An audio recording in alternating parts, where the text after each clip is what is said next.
6월달 한 달 동안에도 성령이라는 주제로 말씀을 함께 나누기를 원합니다. 그래서 오늘 말씀을 통해서 초대교회의 성령의 역사라는 타이틀을 가지고 하나님의 말씀을 함께 나누기를 원합니다. 우리 기독교는 단순히 예수 믿고 구원받고 이 땅에서 착하게 사는 것만이 기독교가 아닙니다. 우리가 잘못 이해하면은 그래 나 예수 믿어, 예수 믿고 예수님께서 예수 믿으면은 천국 또 하늘나라에 간다니까 그거 가고 가능하면 이 땅에서 내가 선하게 법을 어기지 않고 착하게 살면은 그것이 기독교이고 크리스천이고 또 성도의 도리라고 그렇게 잘못 이해할 수 있다는 것입니다. 당연히 기독교의 첫 단추는 예수님을 믿는 것입니다. 그리고 예수 그리스도를 통해서 우리 인류의 인간의 죄를 대신해서 구원을 받는 것이 첫 번째 궁극적인 우리 신앙을 가지고 또 기독교인으로 살아가는 데는 핵심인 것입니다. 그러나 더 나아가서 단순히 착하게 선하게 사는 것으로 끝나는 것이 아니라 조금 더 구약과 신약에 하나님께서 우리에게 말씀을 주셨는데 그 말씀을 주신 분명한 하나님의 의도가 있다는 것입니다. 뜻이 있다는 것입니다. 그런 의미에서는 우리가 하나님의 말씀을 잘 깨달았고 또 하나님의 뜻을 잘 알고 또 순종을 통한 삶이 곧 하나님께 영광을 돌리는 참다운 기독교인 혹은 크리스천의 삶이라고도 말할 수 있을 것입니다. 우리 각 가정의 자녀를 보더라도 어떤 자녀가 어떤 아들, 어떤 딸이 좋은 아들, 딸입니까? 자녀입니까? 부모님 말씀 잘 듣는, 그죠? 아무리 다른 사람, 친구들과 또 바깥에서 칭송을 받고 해도 부모님 마음의 상처와 아픔을 주는 자식은 부모와 자식 관계 별로 그렇게 좋은, 또 예배소서 6장에 말씀하시고 이 땅에 장수를 못한다고 바울 사도는 우리에게 말씀하셨습니다. 그래서 부모와 자식 관계에서도 어떤 자녀가 좋은 자녀냐면은 부모 말씀 잘 듣고 부모 마음에 늘 감사와 기쁨이 되는 자녀가 좋은 자녀처럼 우리 기독교도 마찬가지예요. 어떤 주의 사람들이 좋은 성도냐면은 바로 하나님의 말씀에 순종하는, 하나님을 기쁘게 하고 또 하나님께 영광을 돌리는 그런 기독교인, 그런 성도가 하나님께 기쁨을 올릴 수 있는 그런 삶이라고 확신합니다. 우리 장로교에서는 감리교회 오셨는데 감리교에서는 성령 충만 자연스럽게 주제를 많이 가집니다. 근데 보통 우리 장로교에서는 성령에 대해서 그렇게 많이 말씀을 하지 않습니다. 더더이 성령 강림 주일이니까 그냥 한번 타이로 한번 던지는 그런 식으로 하지만 저는 조금 더 욕심을 내서 한 달 동안 성령의 주제로 말씀을 나누기를 원합니다. 더더이 성령의 우리 장로교에서는, 정통 장로교에서는 성령 충만 받아라, 또 혹시 뭐 방언의 기도를 하라 이렇게 강조하지 않습니다. 그런데 저도 개인적으로 사도행전 말씀을 좋아하는데 아마 여러분도 아마 좋아하실 거라고 믿습니다. 사도행전의 한마디로 하면은 성령의 역사입니다. 사도행전 1장부터 마지막 28장까지 성령의 어떻게 초대교회 어려움과 핍박과 어려움 속에서도 어떻게 성령께서 강하게 역사했나라는 기록을 한 책이 바로 사도행전 말씀인 것입니다. 더 나아가서 성령님은 삼위일체 하나님이십니다. 그냥 갑자기 성령께서 그냥 out of nowhere 해서 사도행전에 나타난 것이 아니라 창세기 이전부터 성부, 성자, 성령 하나님께서 함께 우리가 어떻게 월킹하고 펑션한지는 잘 모르지만 창세 전부터 삼일체 하나님께서 성령께서 강하게 역사하여 주셔서 또 초대교회 또 오늘을 2023년을 살아가는 우리에게도 성령 하나님은 강하게 역사하시는 줄 믿습니다. 오순절날 성령을 사모하는 기도하던 120명이 모인 가운데 성령께서 임하셨습니다. 하늘로부터 후련히 급한 바람 같은 소리가 났습니다. 또 불의 혀같이 갈라지는 것처럼 사람들 머리 위에 임하는 것을 그들이 보게 되었습니다. 성령의 임하심은 그들의 눈, 귀, 또 많은 센스를 통해서 그들에게 나타나셨습니다. 특별히 사모하는 자에게 성령께서 임재했다는 것을 보게 됩니다. 예수님께서 사도행전 1장 1절 8절에 예루살렘을 떠나지 말고 너희들이 모여서 사모하고 기도할 때 성령께서 임재한다고 말씀해 주셨고 그 약속이 사도행전의 2장에 이루어지신 것입니다. 사랑하는 성도 여러분, 우리가 2023년 6월 11일을 6월 둘째 주를 살아가고 있는데 무엇을 사모하십니까? 무엇을 사모하고 기다리고 살고 가십니까? 그냥 세워라 하루 지나고 그 다음날 그냥 봄 지나면 여름 지나면 가을, 그냥 뭐 한 해 지나면 또 한 해 가고 아무 그냥 바람도 없고 그냥 느낌도 없이 그냥 대충 살고 있습니까? 아니면 여러분 마음속에 간절함, 사모함이 있습니까? 구약에 이스라엘 역사를 시작하면서 한 여인의 사모함이 있었습니다. 보통 지금 사회도 그렇지만 성경이 기록될 때는 굉장히 남자 패트리아릭, 남자 중심으로 기록이 되었습니다. 그래서 성경을 보면은 여자의 인물은 그렇게 많지는 않습니다. 전혀 없는 건 아니지만 대략 보면 다 남자들, 왕 이야기라든지 어떤 이런 이야기인데 사무엘 선지자가 사무엘상을 기록하면서 이스라엘의 역사를 기록하면서 여러 가지가 있을 수 있습니다. 전쟁 이야기라든지 상황이 어땠다든지 정치적으로 경제적으로 어떻게 있었다든지 이렇게 이야기를 시작할 수 있는데 사무엘 선지자는 사무엘 1장을 시작하면서 한 여인의 슬픔, 안타까움 혹은 사모함으로 이스라엘의 인류의 역사를 기록하는 것을 보게 됩니다. 그래서 사무엘 1장에 한나의 사모함으로 이스라엘 역사를 시작하면서 한나를 사랑하는 남편 엘가나가 있었습니다. 그런데 그 가정에 안타깝게도 아이가 없었습니다. 요즘 현대 사회에서는 원하면은 가지고 또 원하지 않으면 젊은 부부끼리 여러 가지를 여행도 많이 하고 여러 가지 하겠지만 그렇게 험이 아닐 것 같습니다. 그런데 여러분 한 4,500년 전 역사를 돌아보면은 그 당시의 여인 입장에 또 가정 입장에 보면은 아이가 없다는 것입니다. 그것은 어떻게 가정에 또 특별히 여인에게 말로 표현할 수 없는 슬픔과 절망일 것입니다. 아니면 그냥 죽고 싶은 그런 심정일 것입니다. 그래서 그의 남편 한나의 남편 엘가나는 더 갑절로 사무엘상 1장에 말씀해 보면 한나를 아이가 없으니까 더 갑절로 사랑했다고 기록하고 있습니다. 그런데 한나는 좌절만 하지 않습니다.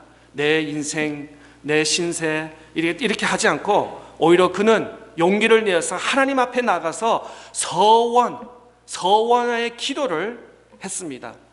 한번 띄워주세요. 사무엘상 1장 11절 말씀해 보면 서원하여 이르되 만군의 여호와의 만일 주의 여종을 고통을 돌보시고 나를 기억하사 주의 여종을 잊지 아니하시고 주의 여종에게 아들을 주시면 내가 그의 평생에 그를 여호와께 드리고 삭도를 그의 머리에 대지 아니하겠나이다. 성도 여러분, 가정을 위해서 자녀를 위해서 한번 서원 기도해 보셨습니까? 한나는 하나님께 간절히 서원은 기도를 했습니다. 기도를 해서 또 놀랍게도 2장에 보면은 사무엘상 2장에 보면은 응답을 받았습니다. 응답을 받았고 그가 서원하고 기도한 것처럼 하나님께서 한나를 통해서 귀한 아들을 주셨는데 이스라엘의 최고의 선지자 사무엘을 하나님께서 주셨습니다. 사무엘을 통해서 가는 곳마다 하나님의 역사가 일어났고 불같이 말씀할 때마다 회개의 영이 일어나서 정말 아름답게 놀랍게 이스라엘이 하나님의 말씀에 순종하면서 선지자 사무엘을 통해서, 그런데 사무엘이 있기 전에는 누가 있었냐면 그 눈물의 고통에 있는 어머니의 기도로서 이스라엘 역사가 시작된 것은 우리는 말씀을 통해서 알게 됩니다. 또 한 가지 예화를 드리면은 남유다에 북이스라엘과 남유다가 있었는데 남유다의 왕에 히스기야라는 왕이 있었습니다.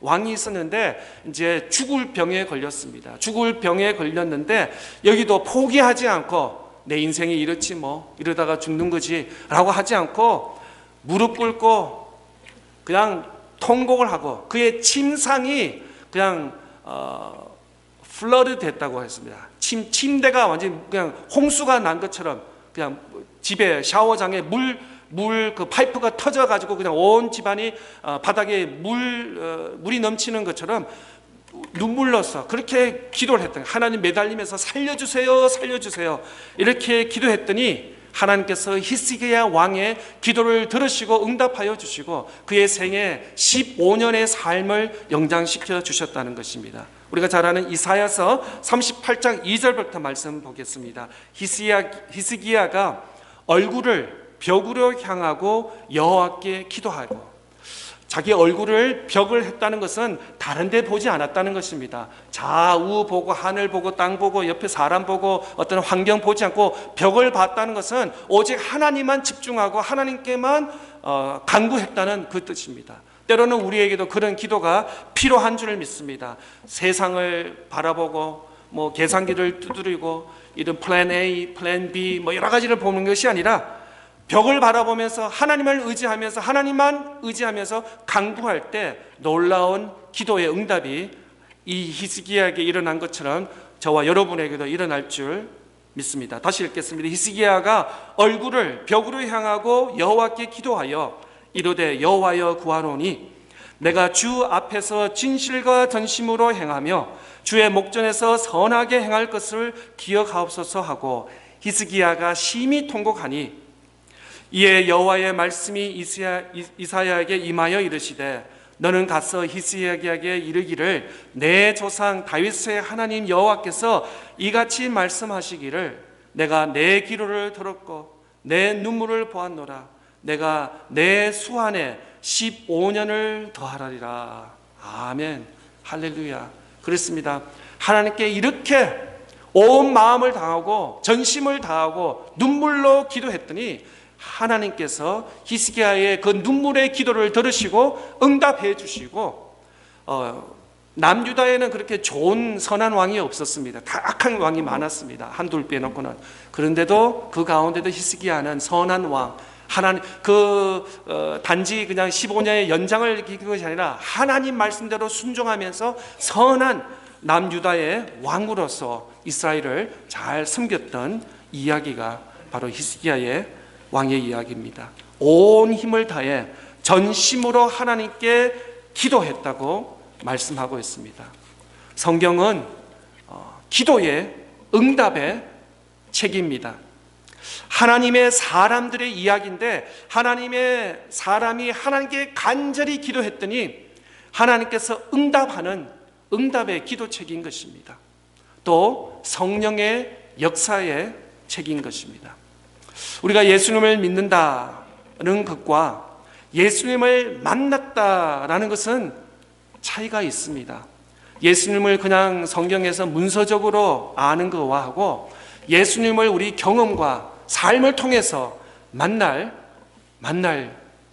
일이 있는 것입니다. 성경은 그곳에서 불처럼 바람처럼 오셨을 뿐만 아니라 함께 모여 기도하던 각각 사람들에게 임하셨다고 말합니다.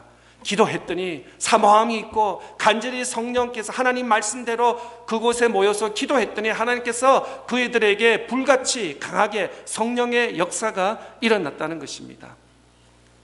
그리고 말하게 하심을 따라 다른 언어로 방언을 했다고 기록되어 있습니다.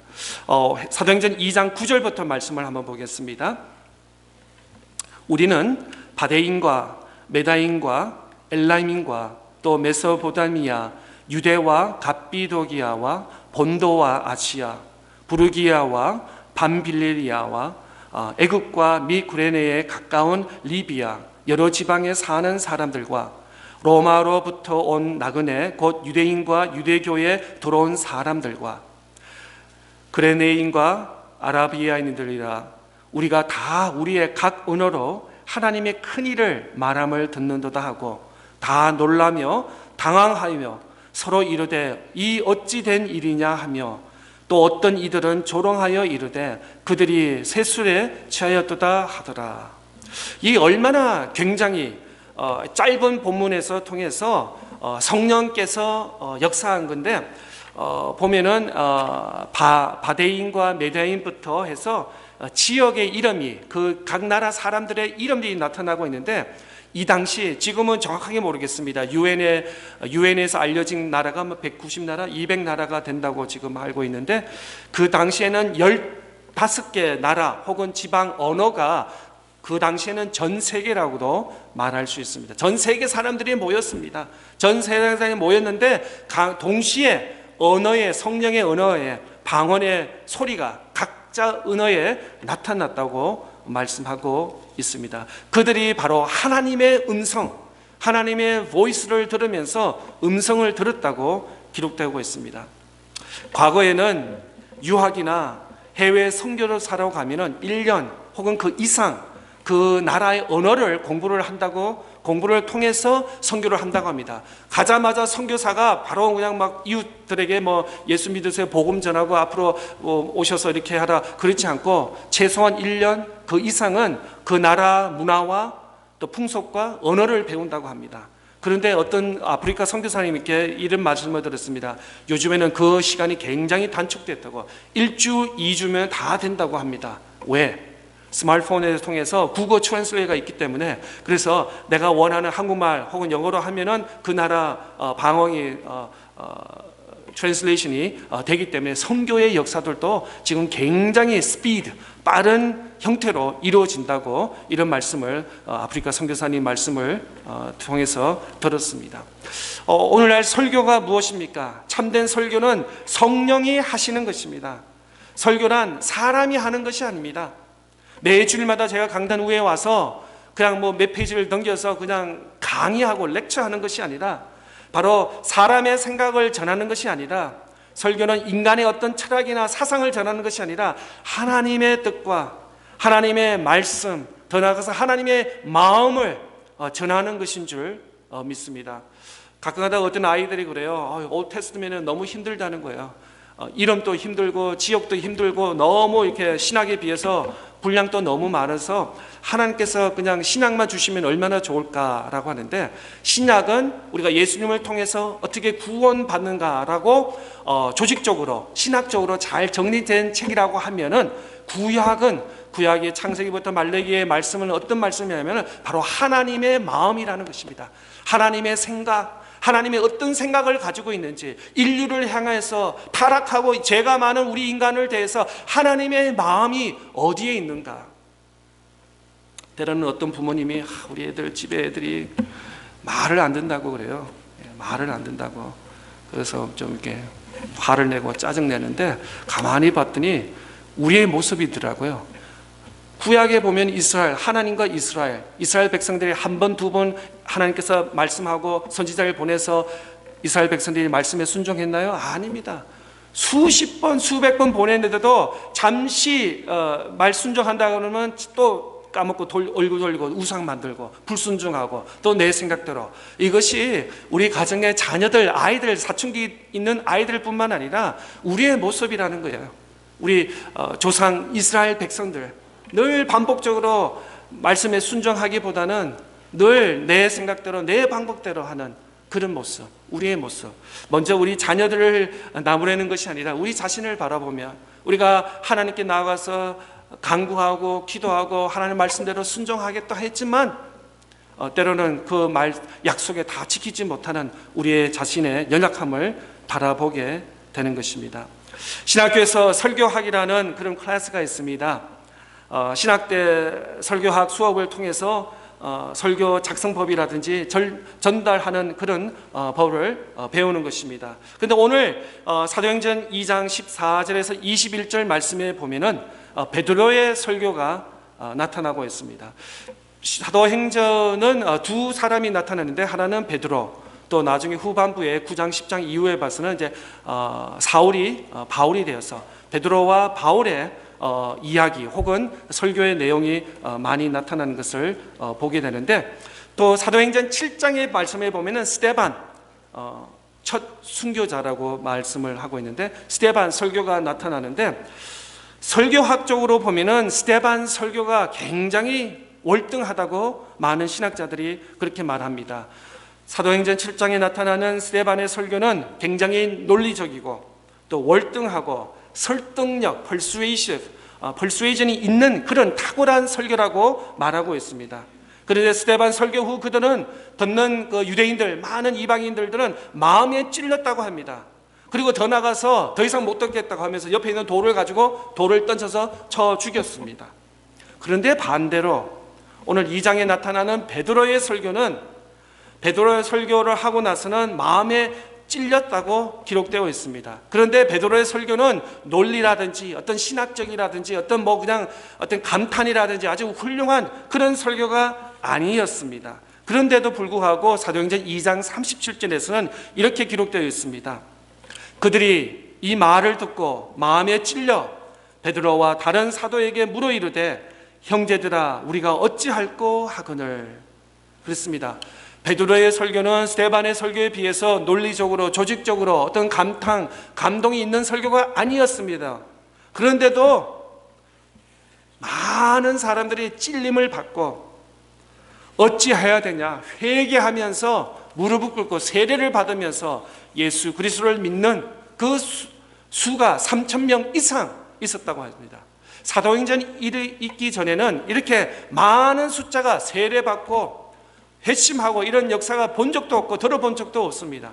그런데 베드로의 설교, 베드로가 신학적으로 설교를 잘해서 그랬습니까? 아닙니다.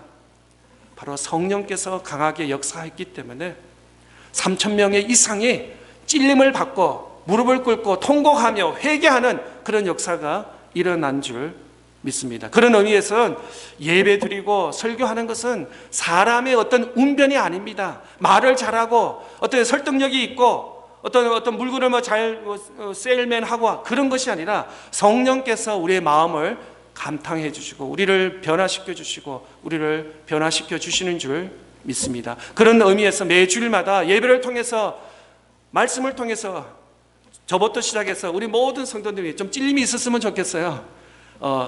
저는 감히 우리 성도님들 그냥 기와 마음의 편안한 좋은 너무 설교 좋아 그런 것이 아니라 매 주일마다 좀 여러분께 나름대로 찔림을 주려고 합니다. 너무 찔려서 피가 나면 안 되시겠지만 그래도 하나님 말씀을 대변하는 입장에서 진실되게 하나님 입장에서 하나님 말씀을 최소한으로 전달하려고 노력하고 있습니다.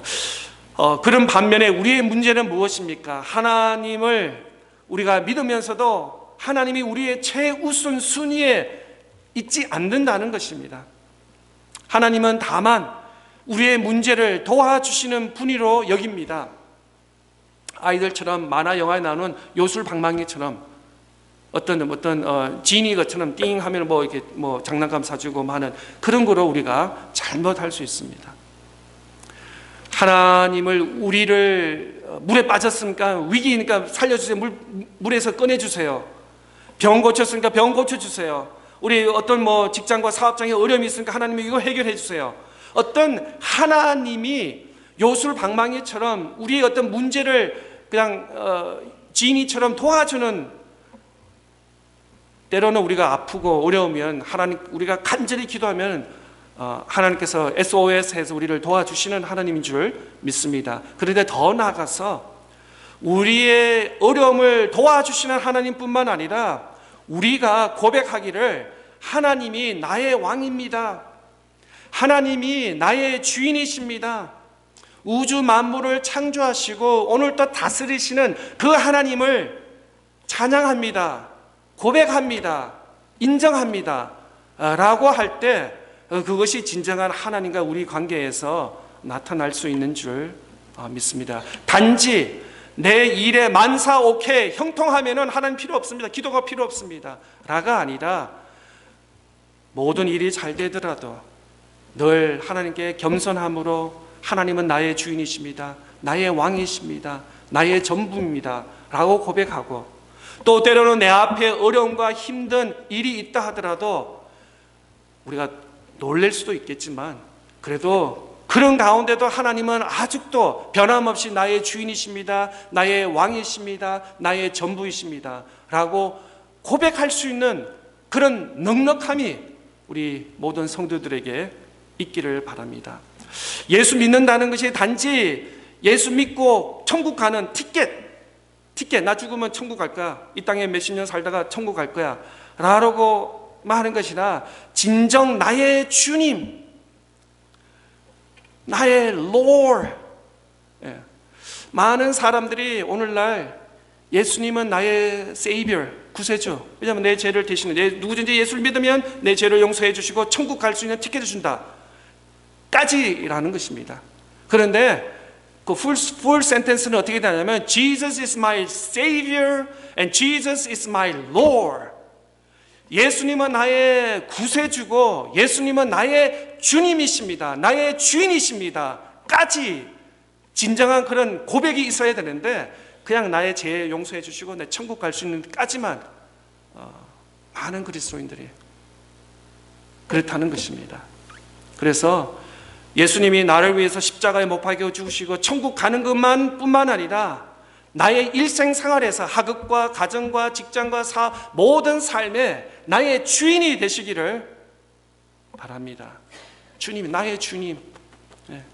일이 잘 되면 나의 주님이고 일이 잘 안 되면은 아니라, 여러분 혹시 가끔가다 그 유명한 액자 아시죠? 풋프린트라고 보면은 예수님, 내가 제일 힘들 때 예수님 어디 계셨습니까?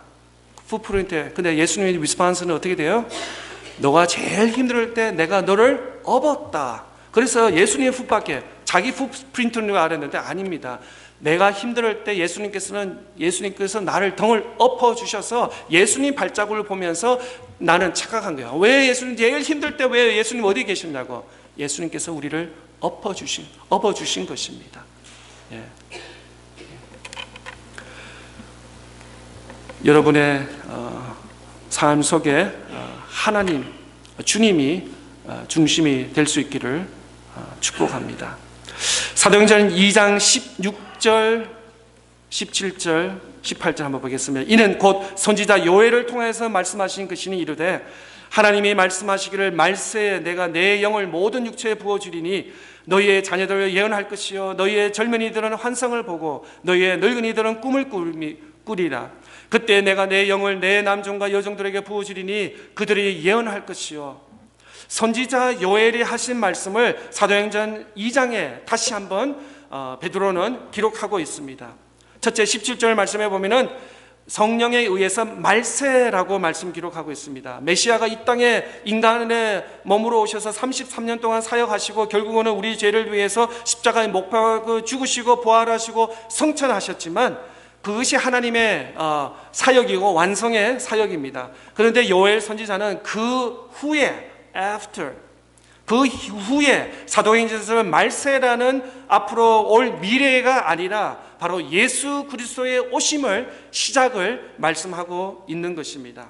또 두 번째로 내가 내 영을 모든 육체에 부어주리라 라고 구약에서 국가 특정이라는 구원의 대상이었습니다. 그러나 성령의 시대에서는 구약의 말씀에 보면 굉장히 이스라엘 집중이었습니다. 이스라엘 민족, 이스라엘 백성만 구원받는 것 같지만 사도행전에부터는 이스라엘뿐만 아니라 이스라엘부터 시작해서 이방인 온 민족에게 구원이, 예수 그리스도가 이스라엘 민족뿐만 아니라 온 이방의 나라까지 이루어진다고 말씀을 선포하시는 것입니다.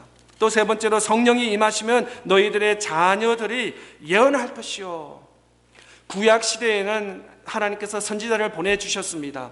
예레미야, 이사야, 에스겔 같은 대선지자를 보내주시고 더 나아가서 또 선지자 요나 같은 선지자를 또 보내주셨습니다. 그런데 사도행전에 나타나는 성령이 임하신 이후에는 모든 사람들이 예언할 것이다.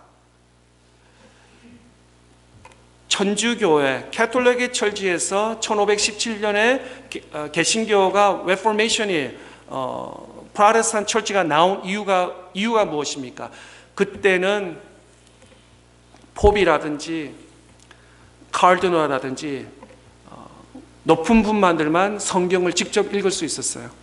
그러나 개신교의 핵심은 무엇입니까? 모든 예수 그리스도를 믿는, 예수 그리스도를 신하는 모든 자에게 하나님의 말씀을 직접 읽을 수 있고, 토라 스크립처라고 그러죠.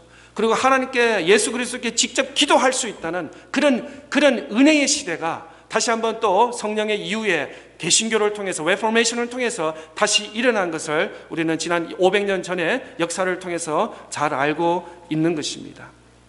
또 네 번째, 성령이 임하시면 또 무슨 일이 있습니까? 너희는 젊은이들이 환상을 보고, 이전에 제가 휴스턴에 있을 때 청년부 사역을 했는데, 청년들 사역을 보면서 아이들이 이렇게 많이 꿈이 없더라고요.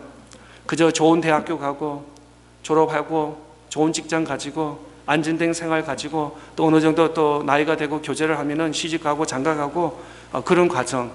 당연히 이거 굉장히 중요하죠. 좋은 대학 가야 되고 좋은 졸업해야 되고 좋은 직장 가져야 되고 좋은 사람 만나서 아름다운 가정을 나누는 굉장히 중요한 청년 때 20대에 중요한 것입니다. 그런데 이것이 꿈이 아니라는 것입니다. 꿈이라는 것은 하나님께서 여러분에게 젊음의 시간을 주셨다는 것이요.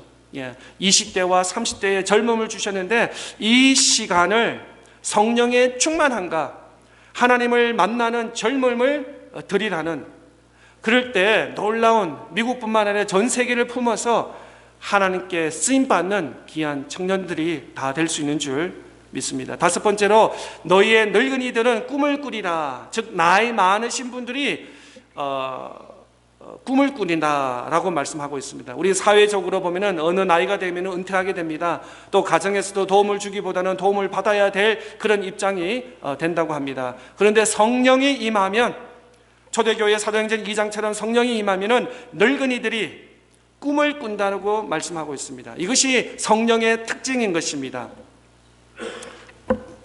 나이가 많아서 저는 예배를 그만드리겠습니다. 저는 지난 50년 동안 신앙생활을 했기 때문에 이제 더 이상 성경 공부도 할 필요가 없다고 생각합니다. 저는 지난 50년, 60년 동안 교회 봉사했으니까 이제 봉사 그만하겠습니다. 가 아니라, 성령 안에서는 나이가 없습니다. 할렐루야. 죄송합니다. 저보다 나이 많으신 분 많이 계시는데, 제가 나이가 많았어요. 제가 이제 7학년이에요. 제가 8학년이에요.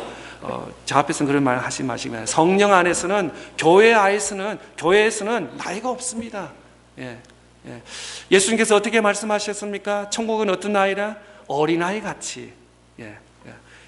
우리 육신의 나이는 60대, 70대, 80대가 될 수가 있습니다. 그러나 성령 안에서는, 믿음 세계에서는 우리가 다 어린아이 같처럼 주님 오시는 그날까지 우리 찬양할 것입니다. 예배할 것입니다. 주님 오시는 그날까지 말씀 읽기, 기도하기, 봉사하기, 열심히 할 수 있는 저와 여러분, 우리 모든 믿음의 성도들 다 될 수 있기를 축복합니다. 세상에서는 젊은이, 자녀들, 늙은이 구별하지만 세상은 그렇습니다. 남자, 여자, 백인, 흑인, 40대, 50대, 60대 나름대로 굉장히 세그리게이션하고 구별하는데, 성령 안에서는 하나입니다. 성령 안에서는 남자, 여자, 나이 많은 사람 없습니다. 키 큰 사람, 키 작은 사람. 성령 안에서는, 믿음 안에서는 우리가 하나인 줄 믿습니다. 우리 대장이신 예수 그리스도를 바라보면서 주님 오시는 그날까지 우리가 맡은 직분과 맡은 사역을 잘 감당할 수 있는 저와 여러분 다 될 수 있기를 바랍니다. 구약 성경을 말씀해 보면은 하나님께서 아브라함을 하란에서 부르셨는데 그 나이가 75세였어요. 그리고 약속한 이삭 아들을 주셨는데 언제 주셔서 25년 후에 100세 때 주셨습니다. 모세는 40대 광야에서 방황을 했는데 그것도 1, 2년이나 40년을 방황했습니다. 그리고 모세가 80대 됐을 때 하나님께서 그를 이스라엘의 지도자로 세워주셨습니다. 또 신학에 가서는 사도 요한, 다른 제자들은 다 다 죽음을 당했는데 특별히 하나님께서 사도 요한을 사랑하셔서 어떤 학자는 90세, 어떤 학자는 94세까지 예수님의 제자로 사역을 감당했다고 말합니다. 이렇게 보면은 성경의 여호수아 1장의 말씀을 보면 여호수아는 어떻게 표현하고 있습니까? 그 나이가 50이었는데 여호수아를 청년이라고 말씀했습니다. 여러분, 우리 성도님과도 50 미만은 청년인 줄 믿습니다. 예, 제가 40 몇 살인데요, 명함 되려고 하지 마세요. 예, 여호수아는 50 몇 살이었는데 청년으로 성경은 기록하고 있습니다.